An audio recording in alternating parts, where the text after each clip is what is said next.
we also have people that aren't on the thing, but welcome. Happy to see you here. We've got Tierney, Theodore, Leslie, Anne is here. Welcome. Siegfried, welcome. Good to see you. So we've got 10 participants. I'm not sure if there's more or less coming. Well, probably not less.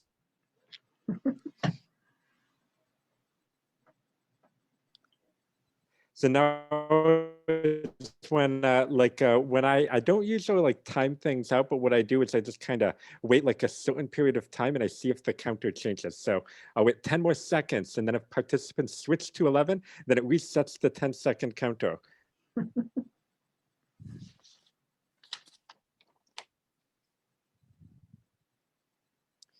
All right. Well, I think we are ready to begin then. Welcome, everybody. Thank you for coming. It's a wonderful thing to be able to talk with you about motivational interviewing, something that I'm very passionate about. Welcome, Petra. Thank you. So there's so many different things that we could talk about, but we only have 26 minutes probably to do that. So we're going to go with something pretty specific that I designed just for this. And what I wanted to actually start it off with is this concept of an emotional snapshot. So can I ask everybody to go round up some scrap paper and a pen? You're going to need that. So I can't do breakout sessions with you because we're already in a breakout room. So my next best thing is to do a facilitation where we're going to interact with ourselves via a sheet of paper. A sheet or a bunch of little papers? You just write on whatever is in your heart to write on, Petra. That is totally fine. Hi, Betty. Good to see a wonderful ally and friend.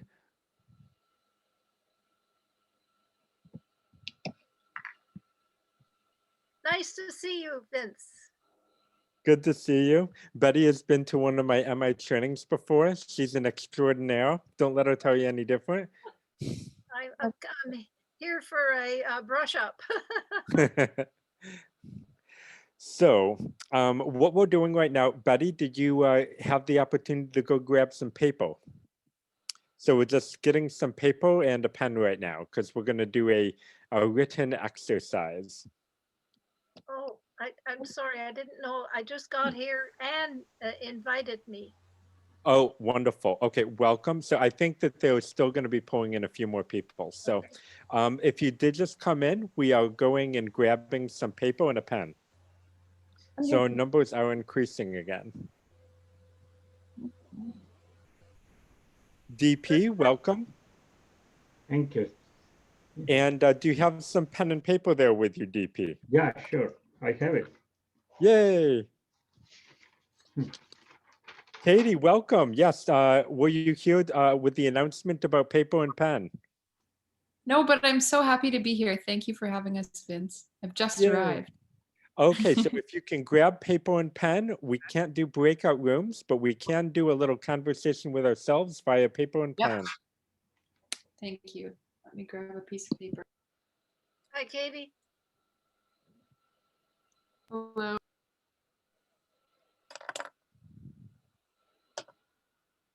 This is what I like to refer to as meaningful silence. We can just take that and just breathe it in.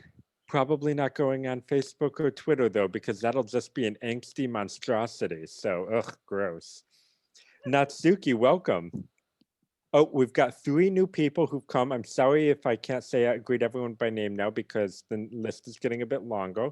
So if you're just arriving, if you can grab a sheet of paper, preferably scrap paper, and a pen.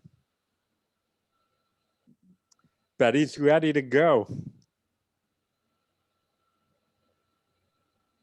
Okay, so we're going to restart that 10-second counter. 19.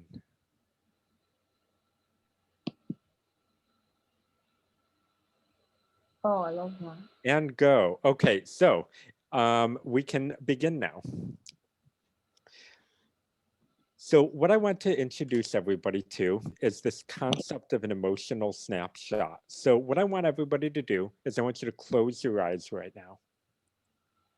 I want you to picture you are holding a camera. This is not a normal camera. It's a special camera. When you take this camera and you hold it up and you take a picture of somebody, then you get a picture of where they're at emotionally. Okay, so now I want you to take this camera. I want you to reach out and turn it around and have it facing you. Then I want you to click the flash and I want you to take an emotional snapshot selfie.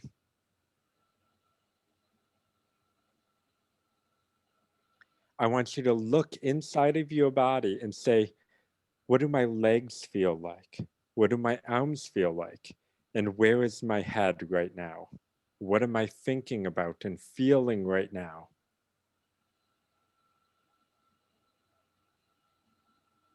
Now I want you to open your eyes and I want you to jot down all sorts of different words that come to mind.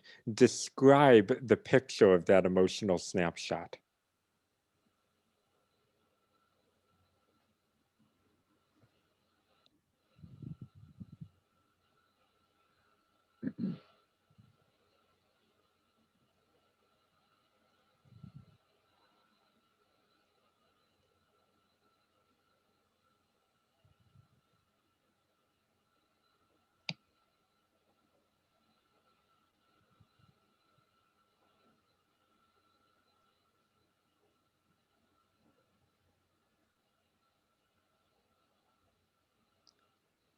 Look at your emotional snapshot again and keep describing it.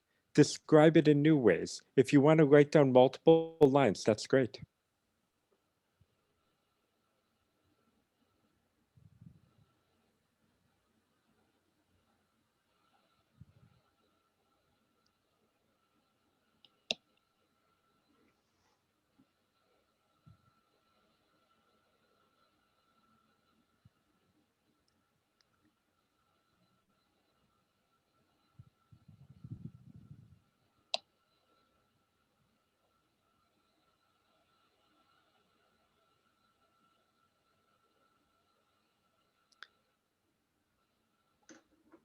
So finish your thought, and then if you'd like to share any of these things in the chat, or if you want to share whatever it is that you want to share in the chat for this entire session, please do.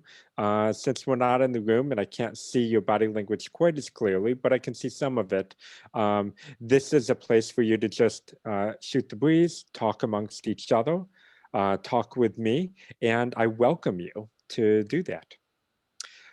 So let's just have a little bit of an emotional litmus test. So if you are up to it and you would like to share, just jot down a couple of the things that you had on your emotional snapshot in the chat.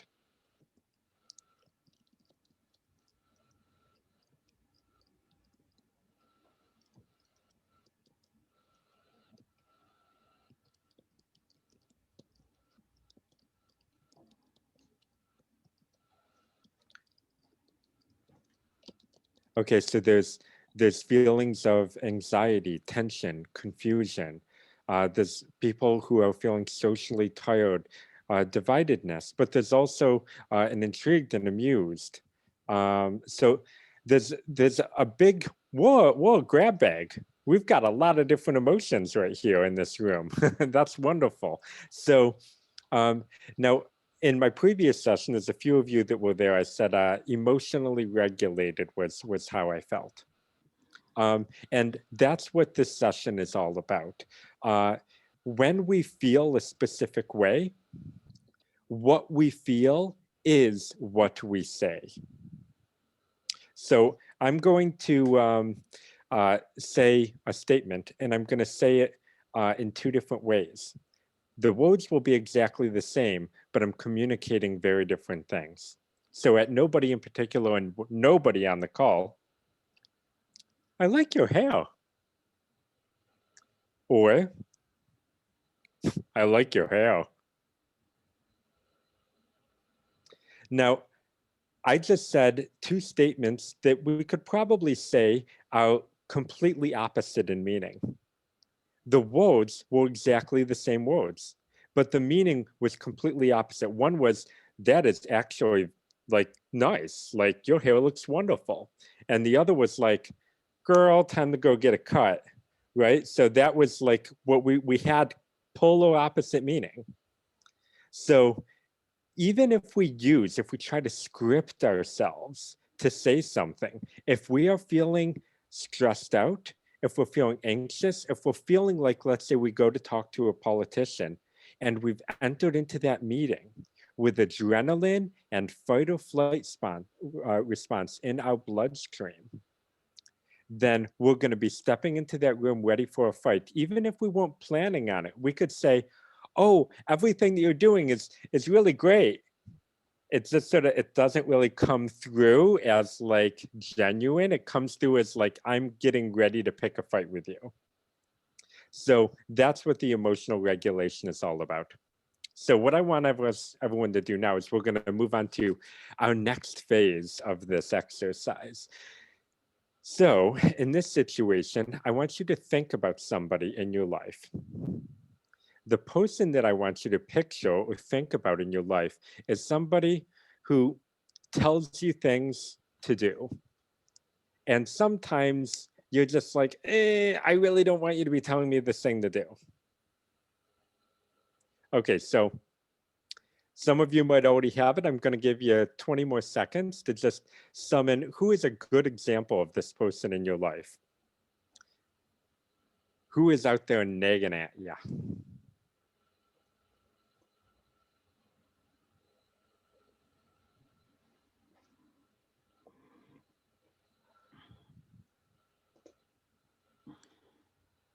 Okay, so we all have this person in our mind, hopefully.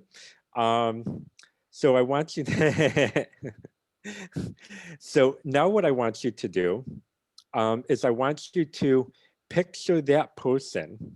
You're in a conversation with them and they are directing you to do something.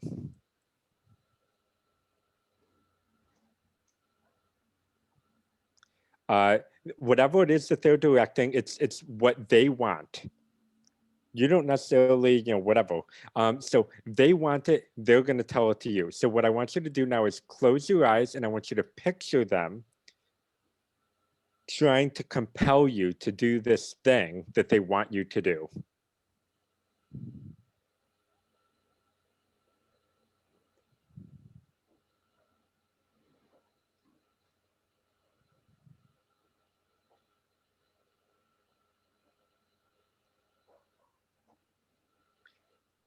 Okay, so let's come back into the room. Now I want you to write down in just like 1-2 sentences what they said when they were trying to compel you. Write that down.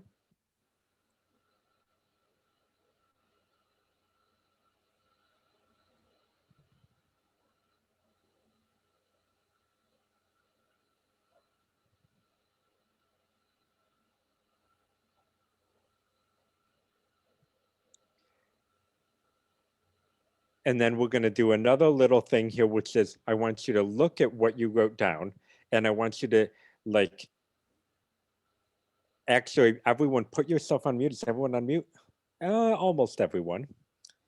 So I'm just going to help a few friends out here.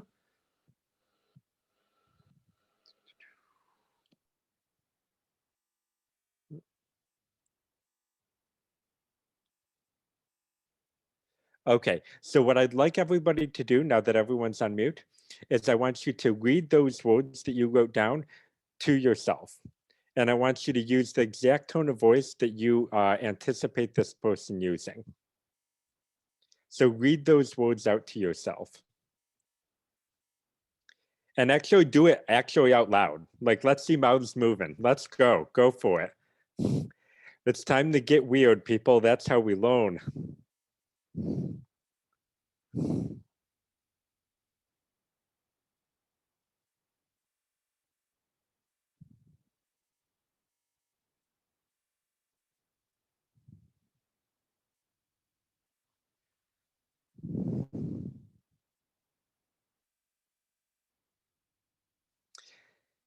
Okay, so now we get to do another emotional snapshot. So take that camera out and take another emotional snapshot selfie. Picture where are you now after this person was trying to compel you to do something.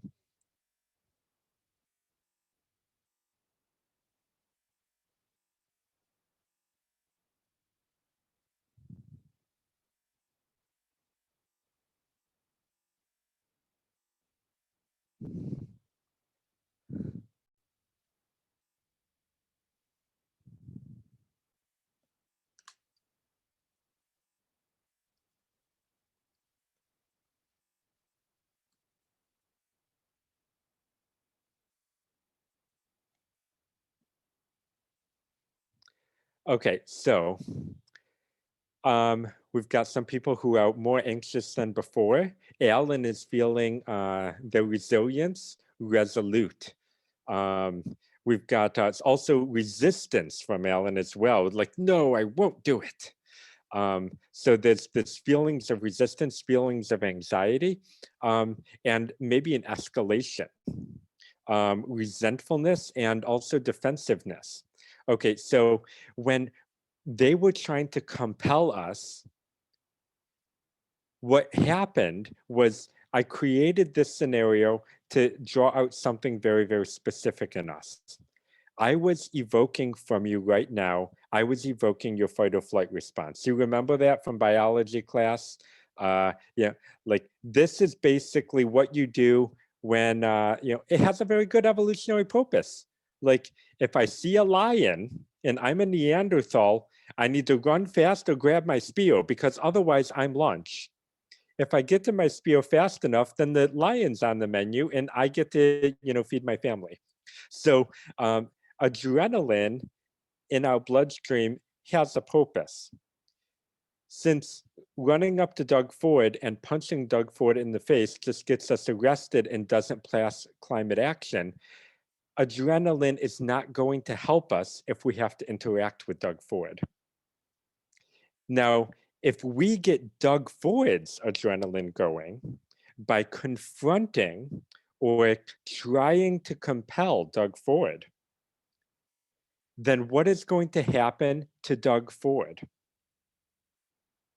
And of course, the answer is he's human.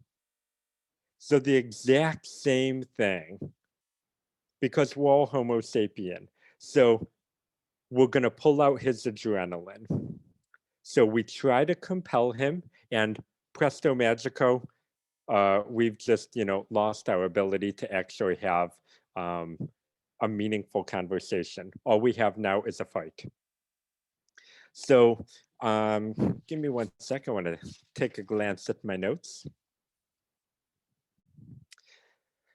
So I'd be a terrible facilitator if I didn't help us to come back from this state of mind, which is I want you to actually picture this person who is always trying to do this compelling thing with you. And I want you to picture that they're not going to compel you this time. This time, when they interact with you on the exact same topic, the topic has to be the same, they're going to approach you, and they're going to approach you from a state of curiosity. They're going to ask you questions. They're going to be really curious. They're going to listen to everything that you say.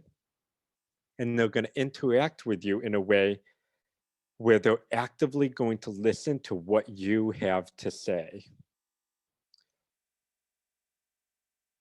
So picture those words and then write those words down. The words based on curiosity coming from them to you. They are curious about you and this topic that they wanted to talk to you on.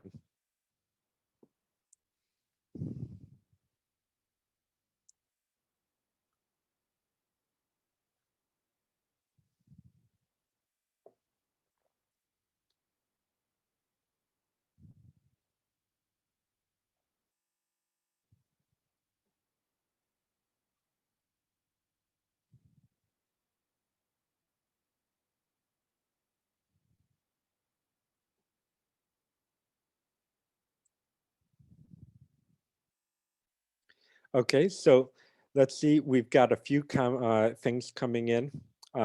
This cooperative, open door. Alan, how about you? So you pictured Doug Ford. So Doug Ford is coming to you, but Doug Ford is actually being curious with you and is actively listening to what you have to say. How does it feel to interact with Doug Ford now?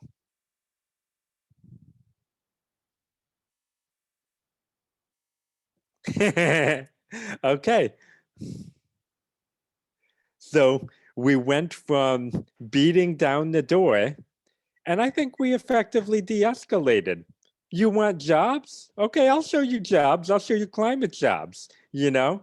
And almost like a collaboration. It's like, are you for real? I mean, it's questioning, but it's like you're listening with curiosity. Like, are you for real right now?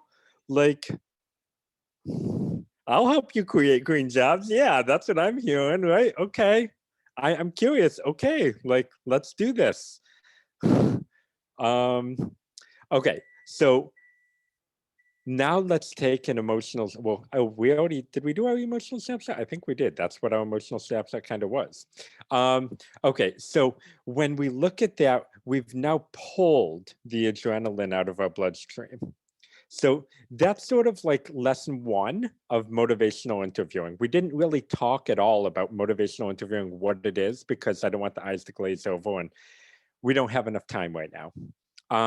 But what I can tell you is just getting that feeling of curiosity, you're able to feel that connection with this person. So when we figure out how do we want to interact with other people, if we can channel that feeling of curiosity, then we pull all of the adrenaline out of our bloodstream and we're going into the conversation emotionally regulated, active listener, engaging. So we're not going to get our audience to erect a wall immediately right off the bat. So that's how we want to begin our conversations. And if we can maintain a level of curiosity throughout, that can be very strong.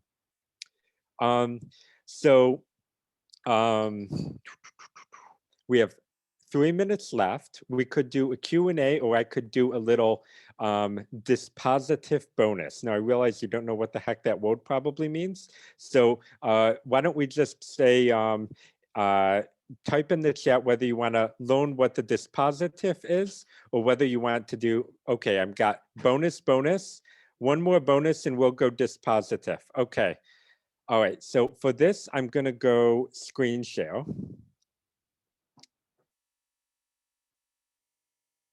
And I'm gonna get very, very, very meta level, just to give you something to think about. So the word dispositive, what does it mean? So the word dispositive is something in Foucault's research. He's one of the most published doctorates like in the entire world. And he talks about these concepts called like lines of force. And basically, if you were to picture any topic, like let's say you were to say, climate communications is this yellow ball. So what is the culture around this concept of a conversation about climate? What does that even mean? So when I say those words, certain thoughts come up in the minds of pretty much everybody, except they're usually divided into two sections, a set on this side and a set on this side. So there's a piece of research that actually said one of the most meaningful ways to work with this dispositive thing, which is a set of sort of like lines of force surrounding any topic, is to actually use an adjective to describe them. Okay, so if we were to look at the adjectives that we use to describe the lines of force that regulate how the general public and people overall, including ourselves, think about climate, then these are really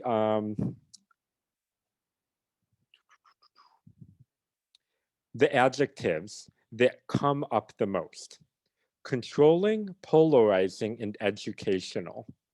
So if we look at all of the adjectives on the left-hand side, we've been taught that we have to educate people in order to get them to be able to do something about climate change. So we've been educating people for 40 years on why they need to do something about climate change. There has not been a single thing besides economic recession that has ever stopped, or sorry, that has ever reduced global GHGs. So we can look at that and say educational paradigms do not actually reduce.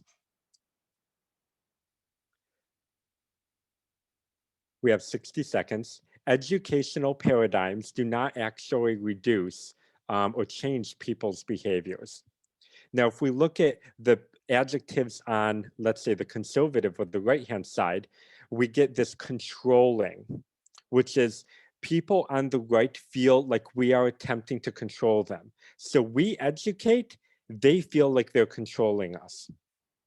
So this is maintained by this one in the middle, which is as long as we don't actually come together and have active listening conversations, we stay polarized and we stay educational and they stay controlled.